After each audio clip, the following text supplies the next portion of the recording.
Hello, Mike. Happy Friday. It's a great Friday, Jack. I just got back riding to the lake and back, and I got to tell you, it's a beautiful day for a ride. So I might be a little bit Yeah, the disheveled. humidity is gone. Yeah, it's really nice. No humidity, bright and sunny. The water was clear. I don't know. It's hard to beat. And also, if you are where I'm at, so we were uptown Mm. for all those Chicagoans who watch us, I guess, if there's any. We were uptown for an event and we started to ride along the lake because we took our bikes. Mhm. And no, not for me. Sorry. Too crowded. It's really like there's a lot going on up there. I get it. It's Montrose Beach. But I'm in Oak Park, so I just go straight down the lake and then I go south. And Mhm. there's really rarely anybody. I mean, there are people, but it's just not very crowded. So it's much more relaxing to be on the lake. Yeah, well, if you go a little bit further south, you might be able to see the new stadiums that Bears will be building soon, right? Exactly. If I go really far, although I will say my favorite beach, 18th, no, is it 12th Street Beach, was ruined, of course, by a huge crew from Red Bull who's setting up some sort of ridiculous thing that somebody's going to do, I guess. I have no idea, but they closed off the whole thing. And I'm just Mhm. like shaking my fist at them. Fortunately, they Mhm. were all very nice about it. And they're like, yeah, this is what you get selling some sugar water. You can do all sorts of crazy stuff. Yeah. But I'm guessing that is happening this weekend. I rode all the way to Hyde Park, so that was kind of a fun trek. And we know in Hyde Park, we soon, my friend or a friend of ours did all the interior architecture for the Obama Center. So we're going to go toast her, but I still haven't been there. Haven't seen it, but should be exciting. Well, yeah. Yeah. In other news, Mhm. finished my class, number Mhm. one. But number two, you had a real interesting take, and we never got to discuss it, which is there is a fellow, and we could link to his video if we knew how to do stuff like that. But Mhm. I thought that fellow did a really remarkable experiment, which is he set up an LLM on a robot, right? And he made this robot that could have some semblance of self-awareness, okay, right? So it had Mhm. to train itself kind of what it was and how it worked, which I think is a good, that's a good thing, sort of, Mhm. as we all do. That's how Yeah. we learn, right? We don't get any manual or anything. We just have to Mhm. figure it all out. And by watching him in his escapades, it also learned to speak English. I think it sounded a lot like Jarvis for some funny reason, but it could talk in a way like and be a little bit aware of things. But what it impressed upon me may be different from what it impressed upon you, because I thought it was a good idea now that, yeah, you could do this. It wasn't expensive. I guess the whole idea, these kind of motors and processors can be run off batteries and can be, Mhm. I mean, it's available to play with. Yeah. Well, yeah. So several things, right? Here, I think the battle in artificial intelligence between scruffy and neat was scruffy meaning artificial neural networks. We really don't know how they work, but they do, right? Versus neat, that would be, oh, we have to program everything perfectly, and it's going to be the C++ code with perfect software engineering methodologies applying to it. Clearly, Scruffy is winning, right? You just put a neural network on Yeah, something, right, sure. and let it loose and let it fail. And through reinforcement learning, it's going to be basically figure it out. So yeah, things are coming. Personally, I would love to be, in that first Iron Man movie where he is kind of sitting in the best basement, the main character, right? And he's building things and he's talking to his AI, and there is the robot that knows how to help, and there is some, extremely nicely done VR, like, hey, build this thing and display it on my table, and so that would be the dream kind of situation and I think it's coming. I think we are very close to kind of being there. So yeah, robotics, scruffy, artificial intelligence with agents, definitely the way to go. Coming soon to our kitchens, washing our dishes for $50,000.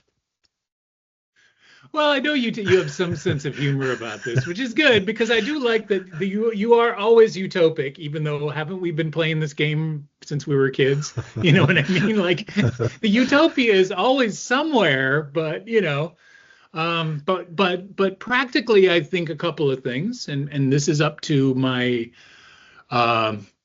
for one, as long as the laws of physics aren't involved, we're all fine, right? Like this thing was fairly benign and made of Legos and kind of, let's put it like unthreatening in its extreme, right? Like, so it couldn't necessarily, well, just that, be threatening.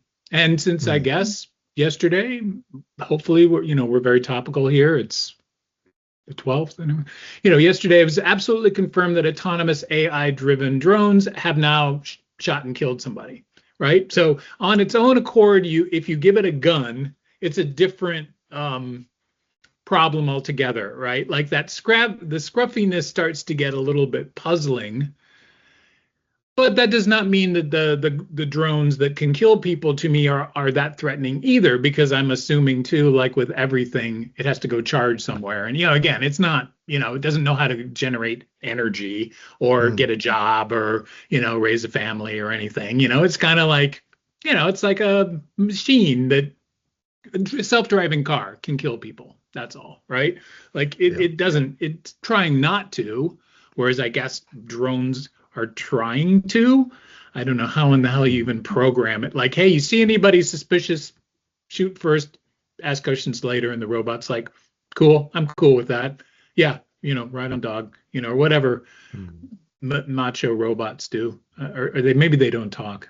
That'd probably be easier. Then you don't have to, you're just like, whatever. Go over there. Everybody over there sucks. That's what you usually probably tell them. Everybody over there sucks. Go over there and do some damage and then come back and charge. Yeah, they should start with Arnold Schwarzenegger accent, that he sported in his Terminator movies. Yeah, remember when he was really mean and then became really nice with the same accent? I mean, that's a real. Yeah.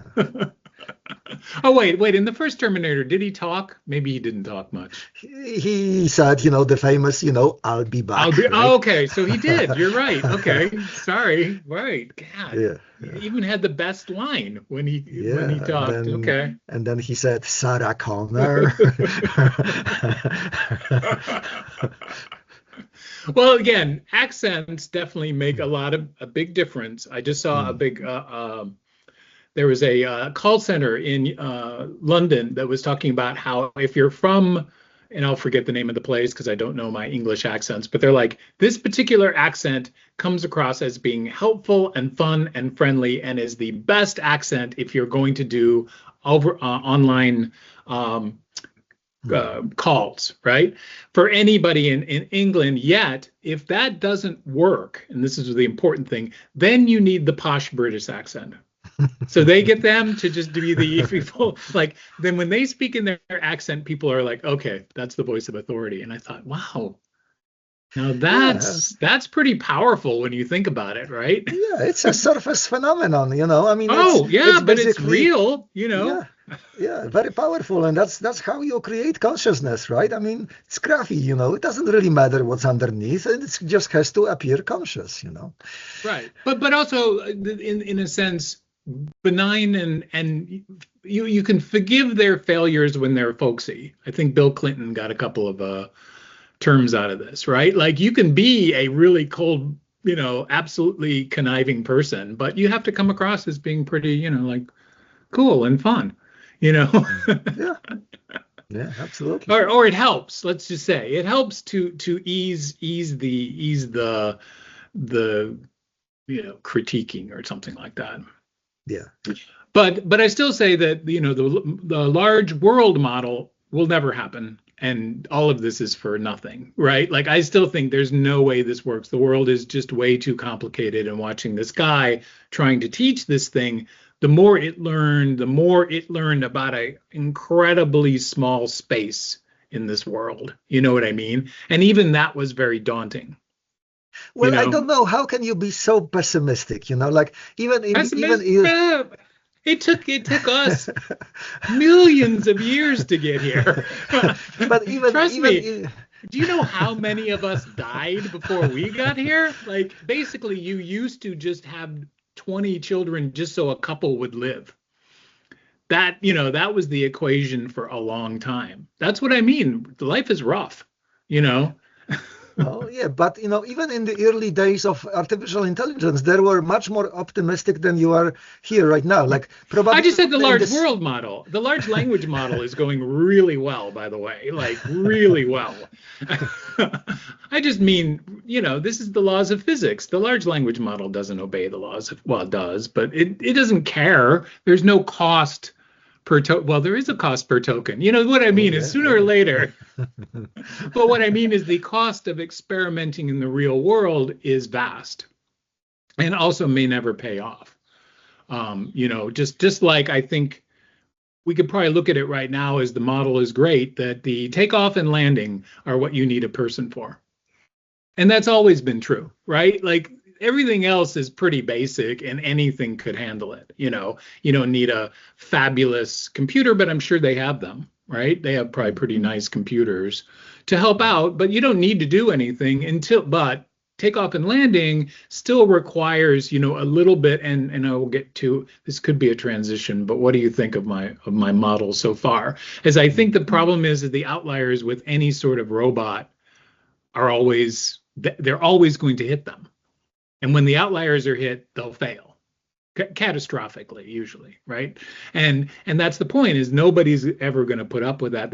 We put up with it with our children because they're so cute, Yeah, and our dogs. yeah, well, maybe not, because the very nature of artificial neural networks is that they may be able to handle an outlier, right? And they are not going to degrade to the point that a deterministic program would, right? Like, I mean, Yeah. Oh yeah. yeah. So there is a chance, right? I mean, this is the right architecture probably that we are looking at. It's just that, to your point, is it going to be complex enough to be able to handle it? I mean, the miracle of us is also that we, and this is really interesting as we speak over these crazy devices, right? But we have hearing, we have sight, we have an unbelievable sense of touch, right? And senses about the world itself, which is why I'm sweaty, because I had headwind coming back and a tailwind going. And I knew it was like that because I can tell. And I'm thinking like, well, you'd have to give the neural net all that data, and sooner or later you're kind of us. You see what I mean? Like the minute you try to scale this up, yeah, great, you can have a little temperature sensor and you can have a wind sensor. You know what I mean? But that's what I'm saying, is the complexity starts to get really high because you're also subservient, I think, is the problem. We aren't. I decide, it's too windy, I'm staying home. Oh, it looks like a stormy day. Yesterday, I was so excited to go golf with my son. So we went out, got the golf clubs. I'm all ready. I got there really early, and the storm clouds are brewing. And I hope you didn't lose too many trees. But storm clouds were brewing. We had a 6 o'clock tee time. 4 o'clock, it's starting to rain really hard. Okay. So being in this world that we live in, I look at it and it's like, yeah, intense storms followed by something. Like, we're really good at predicting weather, which really, really something. But here it is. This is severe weather. Like, it's blowing and crazy and all this kind of stuff. I had to pull over or waited, but kind of lowered down, kind of the rain had started to stop, picked up my son, went to the golf course, and it had stopped. And it was a beautiful, beautiful time. And we were thinking, like, this is it. Like, we have lucked out. Like, this is a beautiful course. It's just been through this rain. We are ready to go. I haven't been out on the course. This is my first time. And I was really looking forward to it. And the guy comes out and is like, course is closed. Our biggest tree fell down, right? And the course is now, big problems, got to fix it, et cetera, et cetera. So I guess it was that feeling of like, God, you have all of this control, all this knowledge, all this other stuff. But yeah, it's like I would have stayed home. You know what I Mm. mean? Like it said it was going to rain, but we kind of were trying to eke our way around it. Whereas robots, especially these killer robots, they're going to go into the stupidest situations ever. Like they don't have any say so. Like, okay, yeah, it's just not a great day for me to wash dishes. I'm not feeling up to it. Yeah, And I yeah. think Well, that's half of what makes all this stuff work, right? Is some sense of autonomy, that you can, or how about even energy savings? This is my physics guy again, right? Like we are all built to be low energy systems. We don't like it, you know, and that's probably why we're not doing the dishes in the first place, Jack. Can we say to our, just do them, one at a time. It's easier. yeah. Just don't let it get too piled up.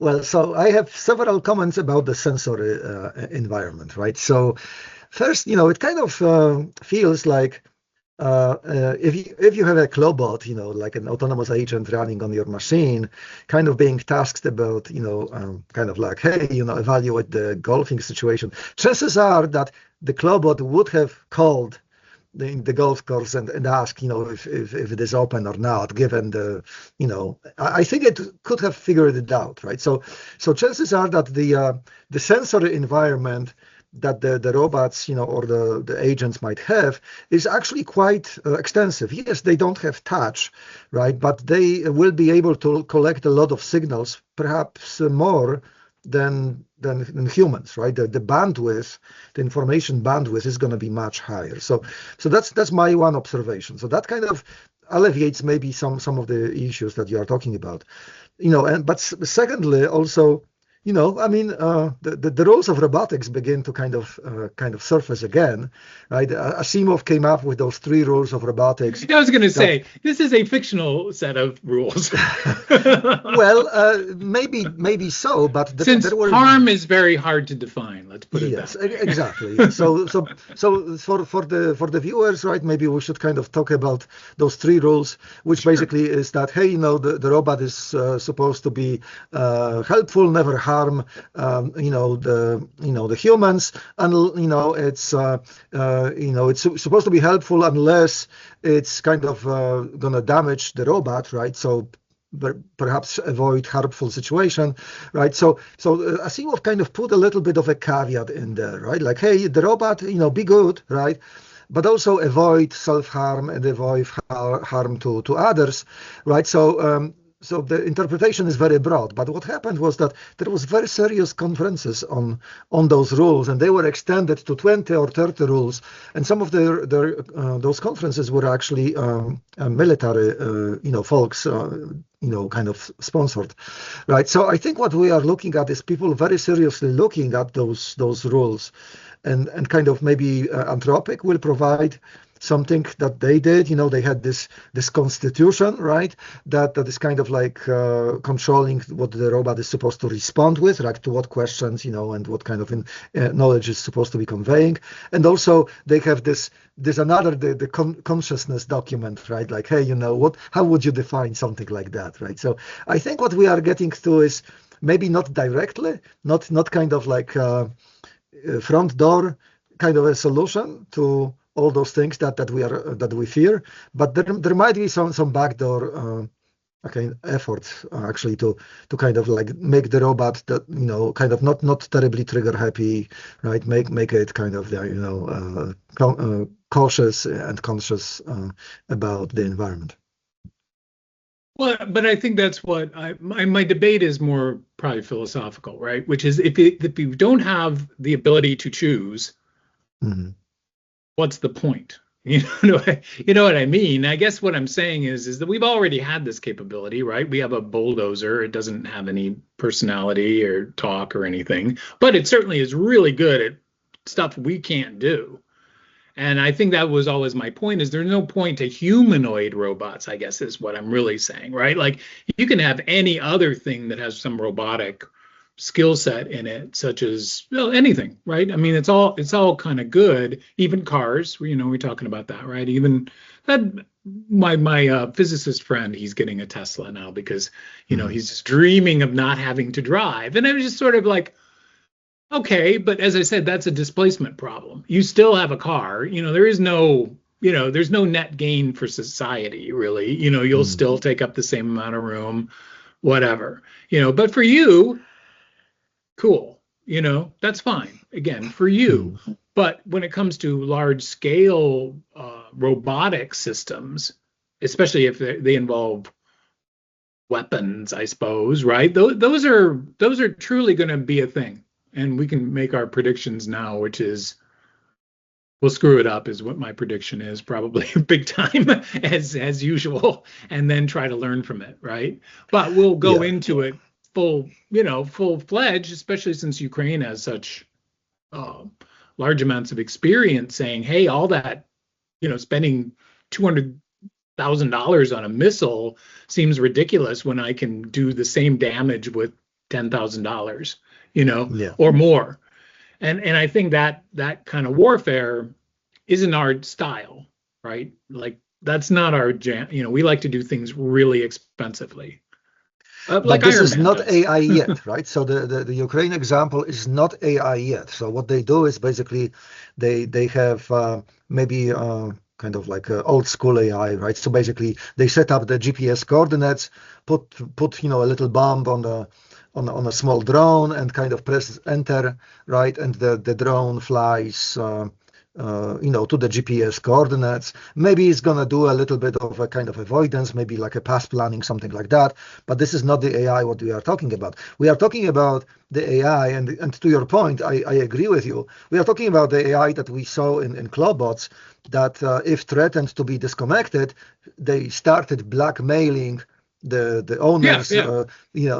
who and even though that was absolutely not in any kind of script or anything like that, right? So James Cameron kind of is a little bit of a culprit here, because in the second Terminator, Arnold was so nice, such a nice robot, right? And then in the final scene, hey, I'm gonna self-destruct, but you have to push the button, right? And the robot goes into the molten, That's metal and true. They do a and lot of does melting. that.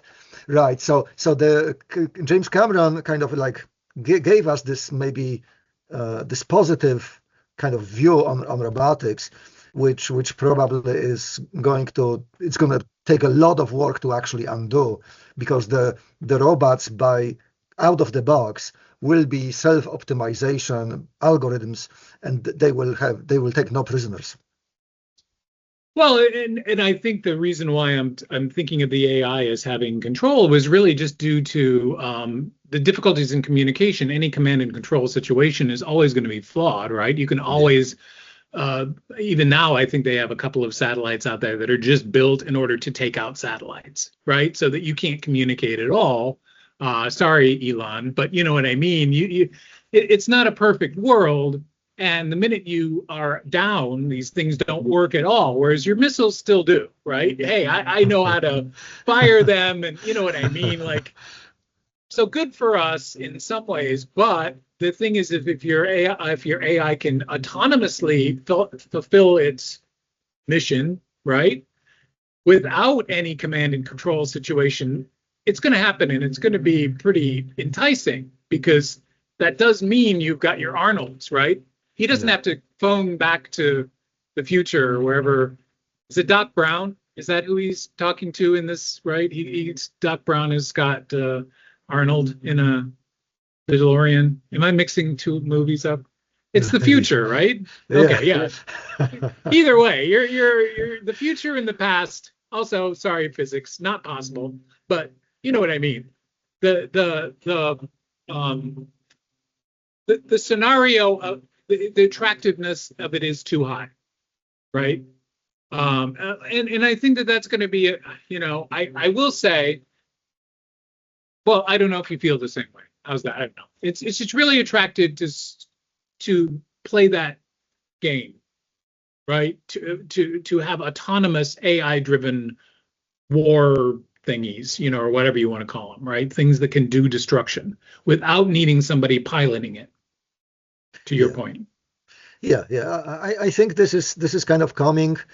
Probably in the military situations, it's coming because the first thing that happens in a conflict is that you do everything you possibly can to interrupt, Yeah, connectivity. 100%.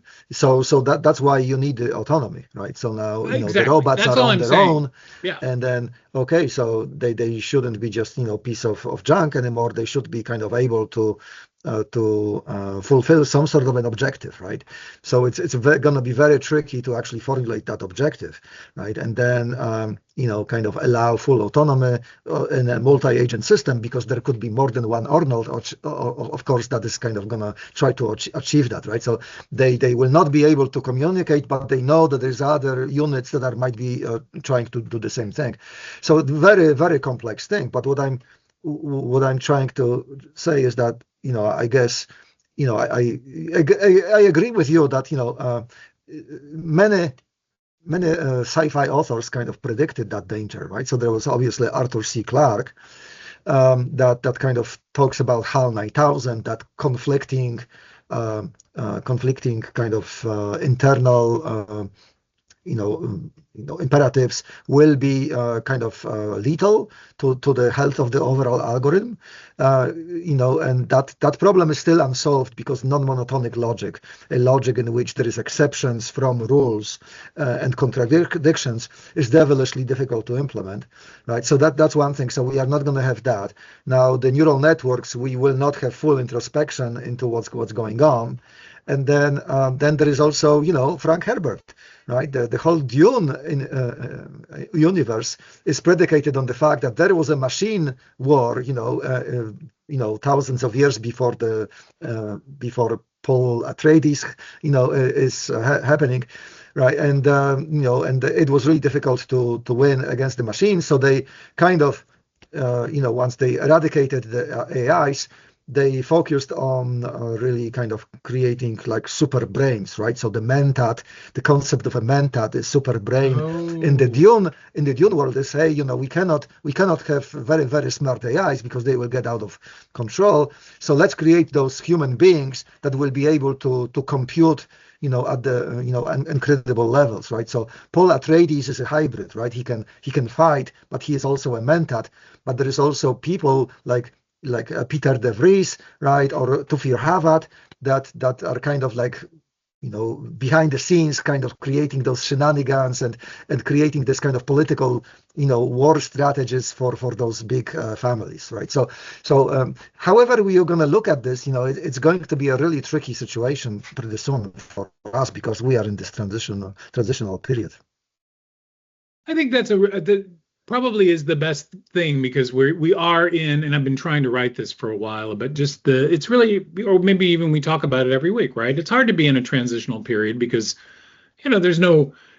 we have been pretty focused on this for since for a little more than 2.5 years. So the other day I was asking some, I will let you know that I finished my course, and one of the design aspects of the course is that I captured a lot of data, qualitative and quantitative data, about how people were doing in the course. So that was my underlying goal, so that I could then start figuring out, like, well, what could I see, or what could I predict, or what value can I get if I have a lot of data, and my students were nice enough to be fairly articulate.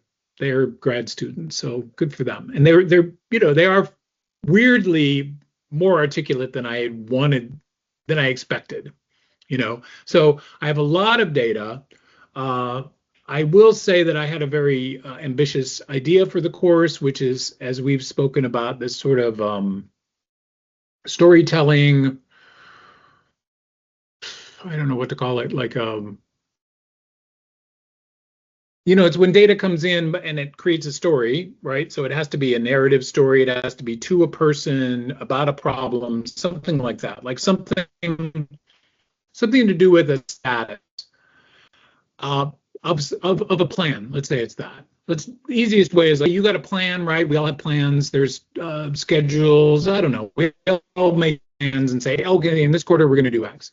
And so since you have the plan, the point is to measure your feelings about the plan, right? Like, are you on board? Are you off? You know, what? How is the plan going? And if you had that in aggregate amongst a group of people, to create a dashboard based on that isn't about like numbers.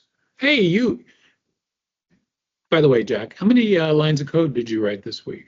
See, that's my problem. You see what I'm sorry, I'm kidding, but but you see what I mean. Like, it's very hard in normal sense to judge anything, right? Like you kind of are waiting for stuff to get done.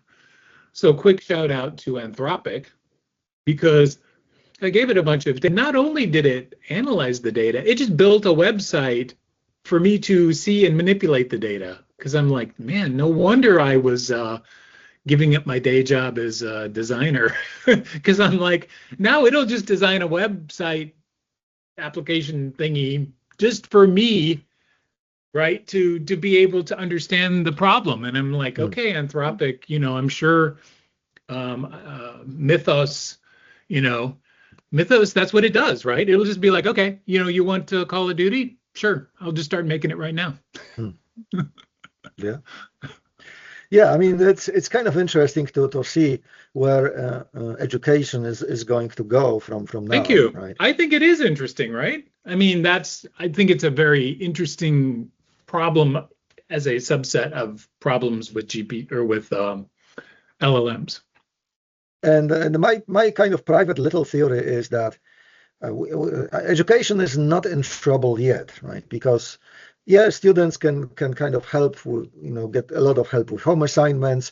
Yes, they kind of can kind of program, can kind of can get a lot of help with writing, all that stuff. But I have a feeling that still there is this personality, kind of like factor in play, right? If there is a teacher that has a lot of authority and kind of brings with him or her this kind of cloud of being a professor, right? I think that is the game changer, right? However, if let's say the AI will be able to create not just that website for analyzing things, but if that AI is going to be able to create that kind of personality, right? Where people will kind of look up, will look up to that, synthetic professor, then that could be the game changer for education, right? Because then, you would, because I mean, you can learn infinite amount of things. You can get infinite amount of degrees on your own with AIs, with open courses and everything else. But most people will not do that, right? But if there is somebody there, like an artificial person maybe, that is gonna make you want to do it, then I think that is going to be the inflection point for education as we know it. Well, let me see. I mean, feel free, because I'm hearing what you're saying, and a little of that does come from your background, which I understand, right? The authority of the professorship or that position should in a sense be laudable, right? It's like a doctor or something. However, in our culture, I'm a little skeptical. Not only because I am not a doctor, I do not have a PhD, and therefore I'm not invited to the party. No. Even though you were very nice at one point, I think you did offer me a PhD, and I was just like, I don't know if I really want one. Well, I didn't offer you a PhD. I just told you to. You said you'd be my advisor. Come on, that was pretty nice of you. So yes, but it was a great invitation to the party. But my feelings about the party were what at the time I just I didn't know, and I still don't know, because I see things as a bigger crisis, mainly just pedagogy. That's all. Like I know that I can read a book now and really thoroughly enjoy it, like get a lot out of it, and almost remember nothing about it after I've read it. And perhaps I'm stupid. I just don't have a good memory. But what I did find in my class, which was intentional, is that, and you can judge me on this one, right? I mean, my intention was that you can go through a lot of things, but unless you fail spectacularly at something, Mm. you won't really learn anything, right? Like you almost have to be confronted with your own fallibility, I think, to understand a topic. And I think the easiest way to learn this lesson is through coding because it's the worst, horrible thing you could ever do with yourself, right?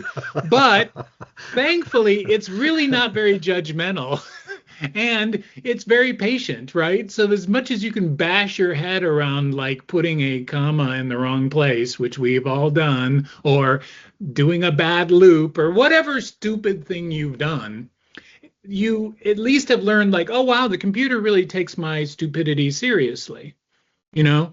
And my not knowing what I'm doing, worse, worse, you get a blue screen. You know what I mean? Like, I can't do real damage here. I can bullshit my way through any professor, is my feeling. If you're good enough, you can do it. And trust me, they try.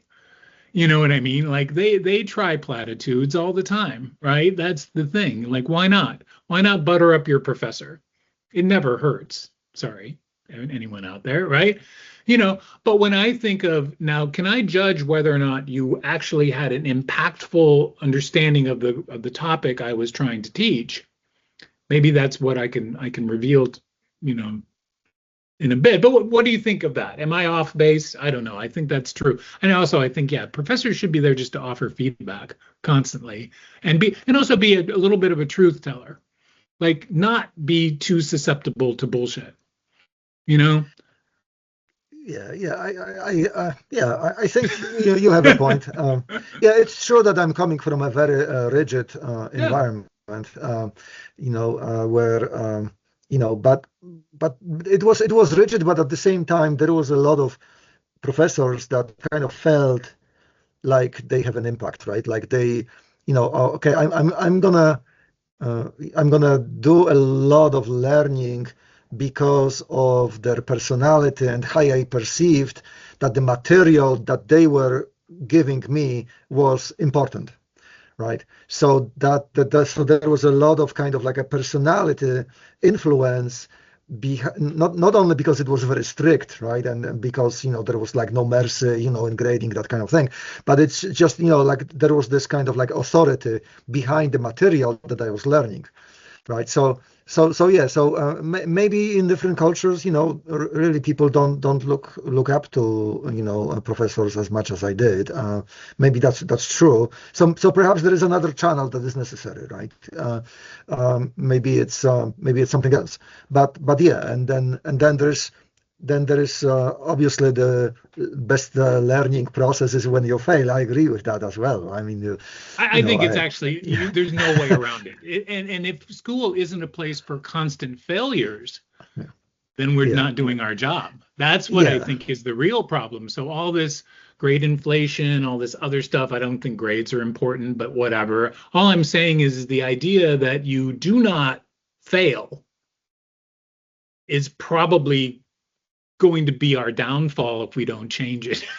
Because that's all it's for. As I said, it's not real life, for God's sake. You know what I mean? Like, it's not like you're learning anything important. No, you're learning how to learn, hopefully, right? And you learn through, like I said, there's no problem in me asking for whatever to make a C++ program that calculate or that creates a calendar. But I remember having to do it in class with a real professor, right? What was his name? He retired, I think, when I was there, but he had been there forever, right? So this was old school computer science professor, not Bob Fisher. Mm. Anyway, but I took C++ with him, which I was happy to have the big time professors teach C++, right? That's a nice thing in some colleges that the beginning classes are taught by the most experienced people because sometimes they're good at telling stories. They have a strong enough idea that they can understand people's misconceptions. I think that's important. I don't know that storytelling is as important as I thought it was because GPTs are much better at that. Really, they're much better storytellers, easier. Anyway, but I do know that the sheer difficulty of that problem made a big impression upon me. That anything you think is stupid and simple, like think again, because computers don't work like that. You know what I mean? Or that something like a calendar is stupid and simple. Hey, I took it for granted. I mean, we all know what they do, but it's like now the weather report, right? Like that you would know at this particular place, at this GPS, that this particular thing has this percentage of happening. And also, it was still saying it was 40%. So it's like flip a coin. But I guess that's the point. If you said it was 100%, that's not how the math works. Yeah. Yeah, I think that the theory of failure, right, in academia is still wrong, right? Because academia should be like a safe place to fail, right? There is this famous scene in the movie Paper Chase, right, where it takes place in the Harvard Law School, and there is this professor that is probably the biggest figure in the whole law department. Sure, at John Harvard. Houseman. Yeah, Houseman, and then the one of the students is kind. Anyway. One of the students kind of has some issues with him and comes up to him during the lecture and says that, "Hey, professor, you are a big SOB," right? And then he leaves, right? So in normal situations in the academia, that would be an F, right? That would be a failure. But not in the movie. In the movie, Hausman says, "Hey, Mr. So-and-so, this is the most intelligent thing that you ever said in my class. Take a seat," right? So this, he didn't fail, right? He actually gets an A at the end of his course, right? Because so that is not happening in the academia. Maybe it will happen with the AI, right? Because the AI maybe an AI professor will kind of like, will let it slide, will understand, the circumstances of the student, why he or she is failing at the moment, and allow the student to kind of like thrive with a little bit of a kind of like a mental kind of a trick or some support, right? So yeah, maybe this is it. Maybe that's how AI should be working. Well, and here's my take on teaching AI, right? My take was that, and I wanted it to see if you could do this.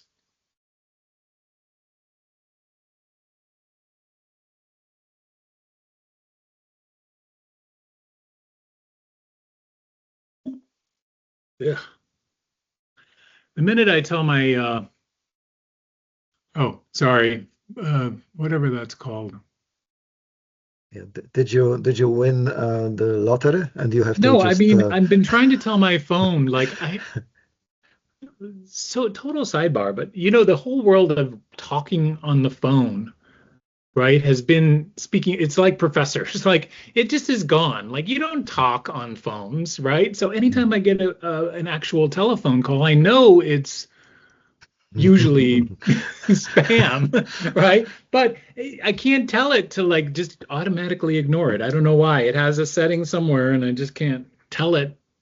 And it did. It just interrupted my train of thought in my precious conversation with my friend Jack. So there you go. Telephone calls. So my goal was maybe expressed, and so I have a couple of quotes. So I will tell you. Let's see. Okay, so this was some of the high level, like I think I win things that I taught that I didn't teach, right? I didn't teach any of these things. I just set up a situation where I was trying for this very ambitious thing that they failed at doing completely, but instead they actually did something maybe better. So here's a person who says, "I started the course seeing AI as mainly a research and productivity tool. I now see it as a partner in interpretation and storytelling. One of the biggest lessons was realizing that AI can be very good at answering a question while never challenging whether it is the right question to ask. The biggest lesson I will carry forward is to spend more time questioning the frame before looking for the answer." So I'm giving props on that one. That's a pretty good thing to learn in AI, right? Do we tell people that? But you can't learn it. That's the problem, right? I mean, AI is too clever to let you not accept it at face value. So Another person, which this is kind of where I was going, that I didn't really plan for, honestly. So far in this course is I've truly questioned why I think the way I do. I examine my confidence. Why am I confident, and why is it rooted in evidence or feeling? I'm better at understanding the importance of analysis in forecasting and addressing those assumptions and biases along the way. Fermi thinking helps shift this approach by encouraging me to break down problems into smaller parts and ask what I need to know and what would need to be true for a conclusion to hold. So long story short, the book and me, and anyway, I remember this idea of Fermiizing, the Fermi, I think we've done it on this show before, right? How many piano tuners are in Chicago problem? Yeah. And it's a great thing. And Fermi was smart, I think. Jury's out. But you know what I mean? It's like, okay, it's a really interesting way that it's very unintimidating for students, because the point isn't to be right in Fermi thinking. In fact, you can never be right. I guess that's the realistic point, right? You just need to be close. Yeah. Which I think is a really useful thing in the world of teaching AI. I don't know. Maybe you have some other thoughts, because your work now is still very focused in the academic context, isn't it? Yes, and I really kind of, I mean, there's often those studies that you do with the faculty members, like how do they feel about the AI, right? And you will get, enthusiastic responses for the AI, like in the 20s, indifferent in the 50s, and then maybe, like everybody else is, strongly opposing, the usage of AI, right? Right. Yeah. That is really kind of, I don't know, maybe there's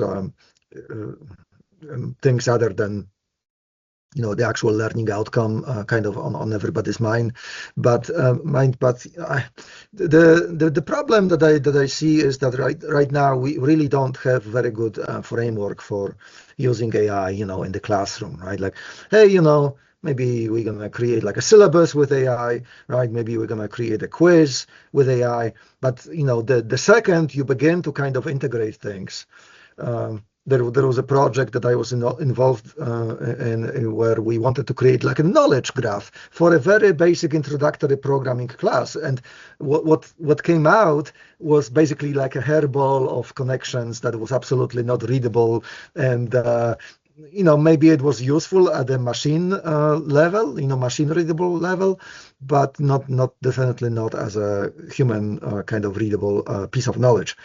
So I think we are very early, but maybe there's going to be an emergence, right? Maybe metals, or whatever, 0.6, or in a few months we're going to be at the GPT-6. It's going to basically internally solve all the problems, but we are kind of in for a revolution, pretty sure. And then there is going to be the guardrails, right? People will start limiting the AI more and more severely, because the programs that the AI might be able to create, will be so elaborate that may be able to kind of come out, so obviously students will try to kind of do funny things, right? And then there might be kind of outcomes that will be not so funny, right? Like, they might be able to hack to the university systems, very easily with the Metos LLMs, right? The writers might be able to come up with something that is going to be very, very toxic, these kind of things. And biology, don't even get me started on biology and medicine, right? So yeah, we are kind of looking at the forces where the AI is going to improve. The guardrails will try to catch up, so that not only the students kind of have a good experience as a learning process, but also they will not be focusing on the nefarious things, because sometimes they do, right? Just kind of for fun. Yeah. Well, I mean, I think the paper chase anecdote is kind of where my head's at, because I went to art school. Again, there's no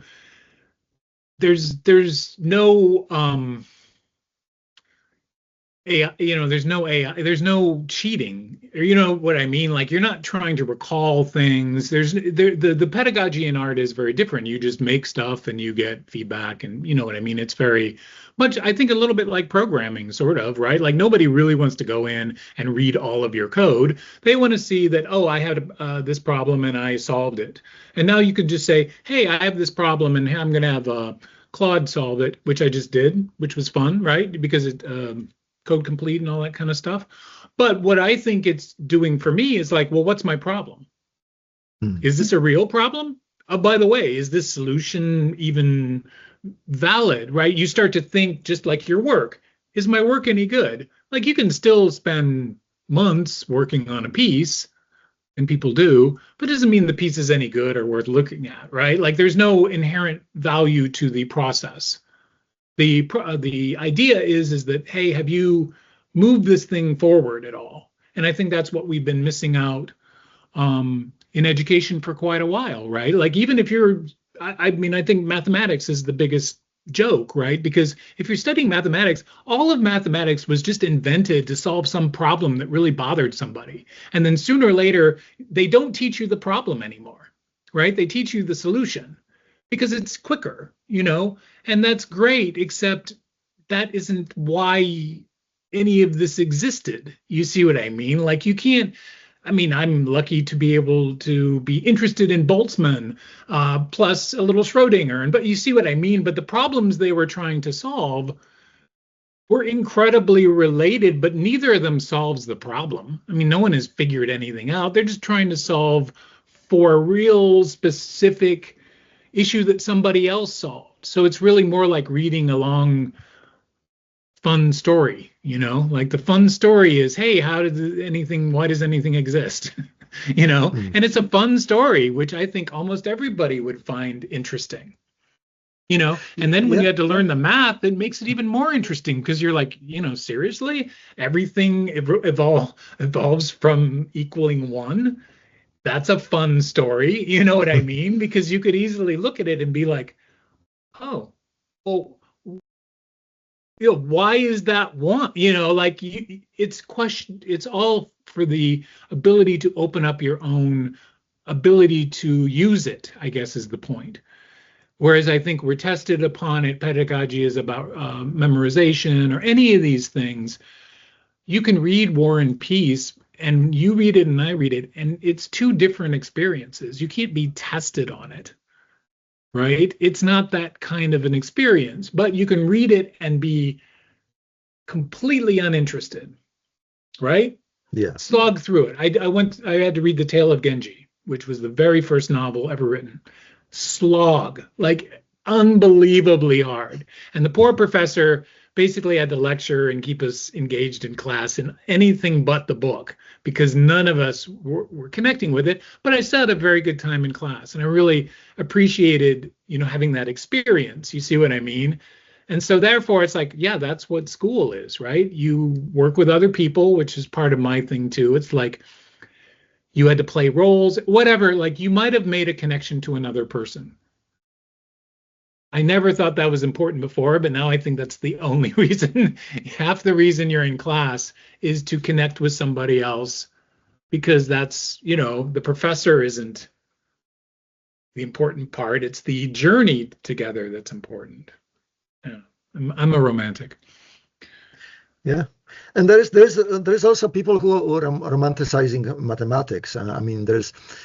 there's this research in the book, about the unreasonable effectiveness of math. Like they basically arguing that math is this kind of like a God-given mechanism that we have, and so maybe kind of like again a little bit out there, but perhaps if AI solves math, which probably it will, Yeah. chances are maybe we will kind of get a little bit more insight. The great thing is it might, but somewhere along the line, somebody already thought it through and spent probably 20 years thinking about it. You can't replace that. You know what I mean? Mm. Like that's the point of the Godels and all that. Like, if you're taking Hilbert or anybody, you know what I mean? Like it was a community is what I mean. Like that was what was important. And it just so happened that something really bothered Godel, or girdle or whatever. You see what I mean? And so all of it is about a dialogue. I don't think it's about reality, although it's, it's surprising how useful math is, right? Yeah. Exactly. Isn't that the best way to end? We both have a positive thing to say about math as the people start mowing lawns really loudly. Yeah, very much so. Yeah. Yeah. No, I'm truly the thing that gets me is that because we have such a good clock that now we have computers, you know what I mean? And they don't even really do math. Right? They do this other thing, but it just requires a really good clock. That's all, right? As long as you have that, everything works great. We'll see. Yeah. With AI and we'll kind of see if sooner or later we get into token wars. Maybe that's next week. Token wars are coming. Absolutely. Yeah. Great topic. It's expensive. All right. Till next week, Jack. Have a wonderful, very sunny and not too rainy weekend, I hope. Yeah. Hopefully. Yeah. Same to you. Yeah. Have a nice ride bike again to a beach that is not closed by some events. I'll try. We'll keep trying. All right. Cheers.